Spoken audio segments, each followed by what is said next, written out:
ថ្ងៃនេះអនុញ្ញាតឲ្យខ្លួនឯងមកសម្រាយរឿងជូនអ្នកទាំងអស់គ្នាមើលជាបន្តទៀតសួស្តីអ្នកទាំងអស់គ្នាមកជួបជាមួយអ្នកមីនមីឡូម្ដងទៀតហើយទស្សនៈរបស់យើងក៏បានមកដល់ភាគទី83ហើយមុននឹងចូលទៅដល់វីដេអូកុំភ្លេចចូលការជួយចុច like Subscribe ឲ្យម្នាក់មួយផងសាច់រឿងរបស់យើងនៅក្នុងភាគនេះគឺដូចតែអ្នកទាំងអស់គ្នាដឹងអញ្ចឹងថាតូប្រុសគឺគ្មានបំណងនឹងមកឈប់នោះទេស៊ូយីក៏បានព្យាយាមរើចេញដែរដែលប្រាប់គាត់ថាឥឡូវហ្នឹងនាងចង់ទៅងូតទឹកតែសត្វភ្លាមហ្នឹងក៏បានសង្កត់ពីលើស៊ូយីដោយរៀបតែនឹងខំករបស់នាងទៀតផងចំណែកស៊ូយីវិញនាងគិតថានាងនៅខាងក្រៅពេលមួយថ្ងៃហើយណាមួយនាងមិនតងូតទឹកនៅឡើយទេអញ្ចឹងច្បាស់ណាស់ខ្លួនរបស់នាងច្បាស់ជាមានក្លិនមិនល្អជាប់ខ្លួនតែម្ដងប៉ុន្តែបើក៏វិញក៏បានងូតទឹកហើយភ្លាមស៊ូយីក៏និយាយថាខ្ញុំគឺជាអ្នកសារព័ត៌មានដ៏ស្រស់ស្អាតដែលនាងមិនមែនជាអ្នកស៊ើបអង្កេតការក៏ដូចជានិនចានោះទេបែបហ្នឹងឯងខ្លួនរបស់នាងគឺត្រូវតែស្រស់ស្អាតជាមួយនឹងមានក្លិនល្អផងដែរក្រោយមកយើងក៏បានឃើញថាស៊ូយីបានចូលទៅមុជទឹករីឯតួប្រុសវិញបានចាំនៅលើសាឡុងចំណែកដៃរបស់គាត់ក៏បានកាន់ជាមួយនឹងខ្សែកនៅឈើសម្លឹងទៅមើលស៊ូយីនៅក្នុងបន្ទប់ទឹកឃើញពន្លឺចាំងមកជាមួយនឹងរូបរាងរបស់ស៊ូយីធ្វើឲ្យគាត់នឹងគឺក្តៅខ្លួនដល់មកសន្ទុះក្រោយម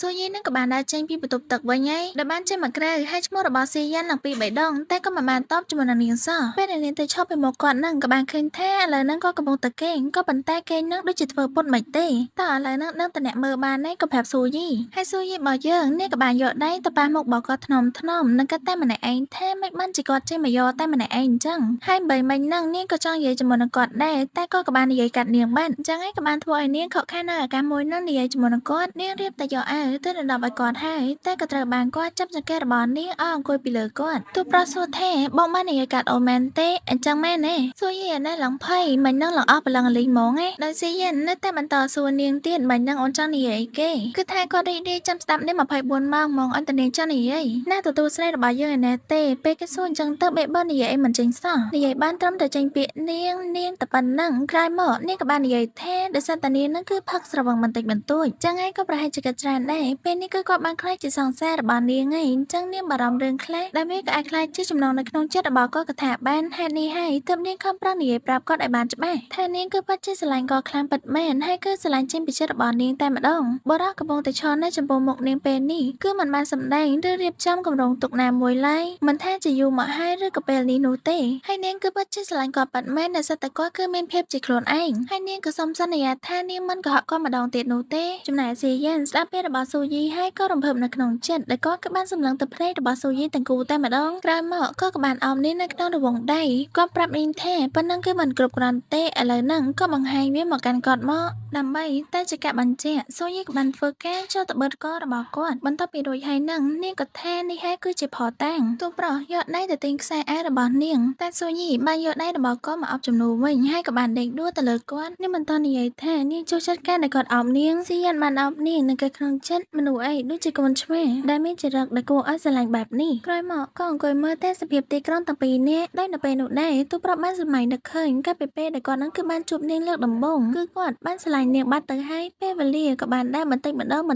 ងដែលធ្វើឲ្យពួកគេបានស្គាល់គ្នារហូតមកដល់ចាប់ផ្ដើមនៅទំនាក់ទំនងមួយនឹងពេលវេលាល្អហើយឥឡូវនេះផងដែរស៊ីយ៉ានក៏សង្កេតឃើញថាតួស្រីរបស់យើងដូចជារៀងងងុយគេបន្តិចឯងទើបក៏បានលើក3តួស្រីទៅកាន់បន្ទប់នាងតែម្ដងបន្ទាប់ហើយតួប្រុសក៏បានដាក់ឲ្យនាងគេព្រមតែបានស្ដាប់ភួយនាងផងដែរនៅពេលហ្នឹងស៊ូយីក៏បានធ្វើសញ្ញាបកដែរក៏មកគេនៅក្បែរនាងមកតែស៊ីយ៉ានក៏ថាក៏មិនអាចគេនៅលើកម្រាលពូកដែលមានពណ៌ផ្កាឈូកបែបហ្នឹងបានទេមិនអីទេបើក៏មិនគេក៏មិនអីដែរអញ្ចឹងនាងគេហើយថាមិនគេមែនតែពេលដែលនាងគេក៏មកអង្គុយមើលព្រមតែក្នុងចិត្តផងដែរថារឿងតានោះក្នុងចិត្តខ្ញុំវារសាត់បាត់អស់យូរហើយគ្រាន់តែគិតថានាងស្រឡាញ់ខ្លាំងដល់ថ្នាក់នេះក៏ដោយសារតែរឿងនោះបេះដូងរបស់ខ្ញុំឈឺចាប់ចំនួននាងណាស៊ូយីទោះបីជាខ្ញុំនិយាយថាខ្ញុំលែងខ្វល់អំពីរឿងនោះទៀតក៏នាងនៅតែមិនអាចបោកបង់ចោលរឿងទាំងអស់នោះបានអញ្ចឹងខ្ញុំនឹងបញ្យល់នាងដោយទ្រឹស្ដីមួយក្រុមប្រព័ន្ធបិទចិត្តនឹងមានដែនកំណត់មិនថាយូរប៉ុណ្ណាទេអ៊ីយ៉ុងទាំងអស់នឹងត្រឡប់ទៅកាន់ប្រភពដើមរបស់វាវិញដូច្នេះមនុស្សដែលយើងធ្លាប់ស្រមៃនឹកដល់កំហុសដែលយើងធ្លាប់ធ្វើហើយអ្វីដែលយើងបានបាត់បង់នឹងរកឃើញវាម្ដងទៀតវាបានកើតឡើងរាប់មិនអស់រួចមកហើយក្នុងអតីតកាលដ៏វែងឆ្ងាយហើយវានឹងបន្តកើតឡើងម្ដងទៀតហើយម្ដងទៀតក្នុងពេលអនាគតដ៏វែងឆ្ងាយផងដែរអ្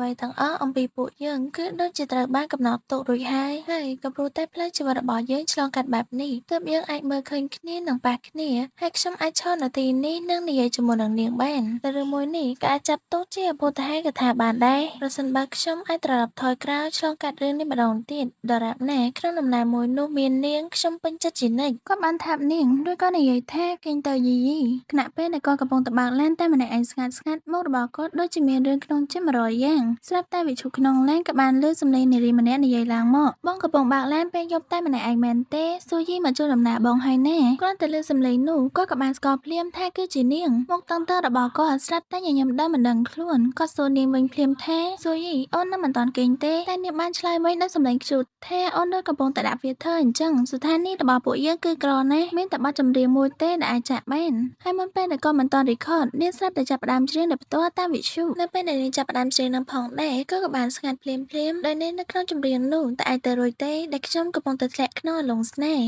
ដូចជាស្នេហាដំបូងម្ដងទៀតសំឡេងទន់របស់នាងធ្វើឲ្យបេះដូងរបស់គាត់លូតញាប់ជាងក្រែរីផ្លែឆាតទៀតគាត់ព្យាយាមប្រាប់ខ្លួនឯងថាអត់ទេនាងគ្រាន់តែច្រៀងលេងទេតែបញ្ហាគឺនាងច្រៀងដូចជាកំពុងសារភាពពិតអញ្ចឹងតែពេលដែលស្ដាប់យូរទៅចិត្តរបស់គាត់បានរលងទៅតាមបទមួយនោះហើយមនុស្សដែលធ្វើឲ្យនាងមានអារម្មណ៍បែបនេះក៏ប្រហែលជាគាត់ផងដែរគឺថាអារម្មណ៍មួយនេះវាដូចជាស្នេហាដំបូងអញ្ចឹងគាត់បានញញឹមបន្ទាប់ពីបានលើបែបនេះរួចអូខេអ្នកទាំងអស់គ្នាអញ្ចឹងរឿងរបស់យើងបានកាត់ស្លេះត្រឹមតែប៉ុណ្ណឹងសិនដល់វគ្គមួយនេះយ៉ាងមិនដែរកុំភ្លេចជួយកុំម្នាក់មួយផងហើយកុំភ្លេចជួយ subscribe ឲ្យ admin ផងណាអរគុណ